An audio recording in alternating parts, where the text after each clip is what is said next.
Hello and welcome. Do me a favor. I'm still in the process of trying to build my channel, so please take a moment to like and subscribe and comment. I totally appreciate your feedback. That being said, all readings and messages shared here are for entertainment purposes only and reflect intuitive impressions, not fact. That being said, it's interesting. A while back, I talked about Paramount, the merger, and how Paramount won. But they didn't really, they won, but they're going to lose because they're going to be forced to sell off parts of the company. Put it, in, it kind of brought back the 80s, the 80s feeling where people would buy companies and strip it for parts. This is the feeling that I'm getting with this. They're going to be selling off pieces to kind of make sense of the merger because they overspent. Also, Jeff Shell is officially out as the Paramount president. Now, allegedly, he owes RJ Cipriani $150 million for crisis communications, which he allegedly didn't pay. The executive shared confidential information about Paramount Skydance in violation of security laws. Allegedly, this is what they allege.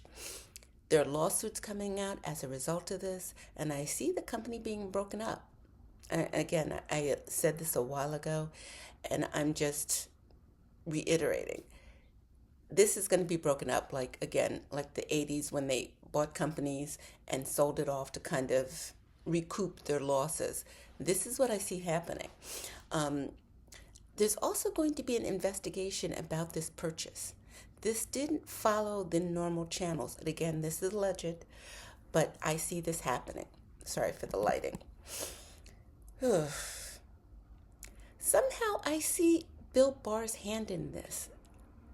I don't, I, I'm just giving you what I got. I saw him somehow involved in this. It's interesting. When there's a lot of money involved in things, you'd be surprised how far the chain goes with the palms that they have to grease in order to make things happen. Again, this is all alleged.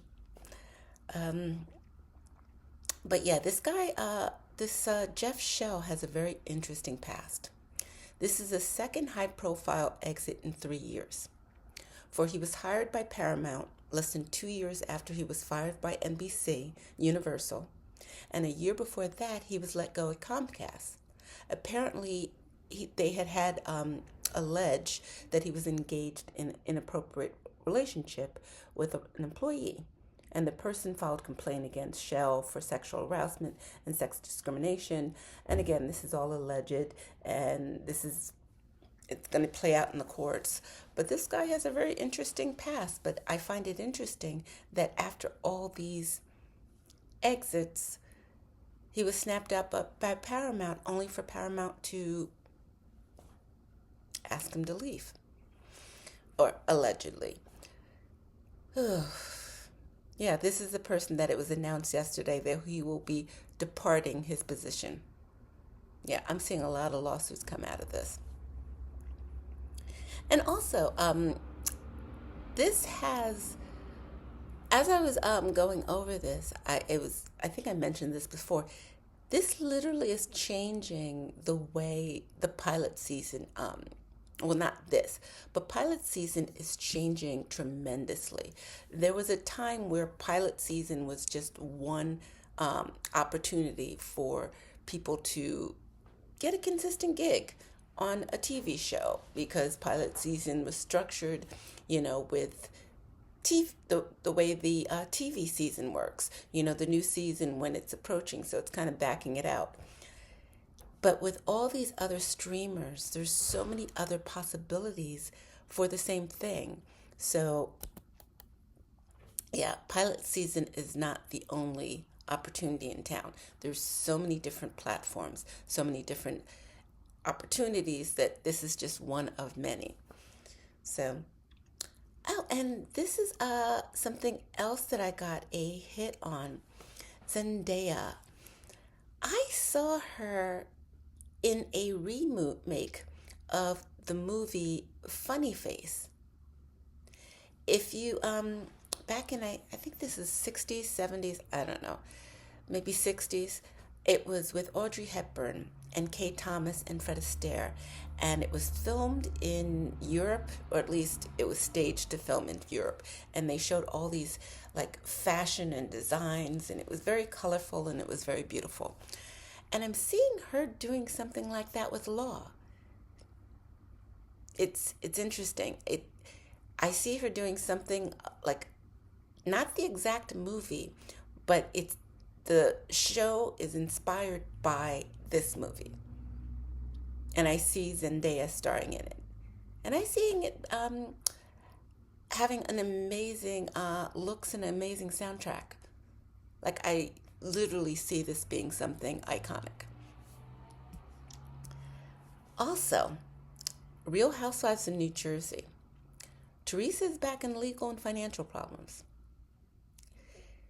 It's sad and it's scary because she's been able to persevere through all this stuff, but it's like, my God, another one? Now again, I do see her being very scrappy, not to blame the victim, but they don't have a prenuptial agreement, and that was a wrong move. But we can't go back. Her being a hustler is helping her tremendously, but frankly, she is exhausted. She'll get through this, but she is exhausted, and she's literally working to pay off bills. Her workload falls on her, and it's tiring. That being said, that's it for this week's psychic breakdown. Feel free to, if there's any questions you have or anything you're curious about, feel free to message me and I'll include it into the next session. But that's it. Have a wonderful, wonderful day. Take care.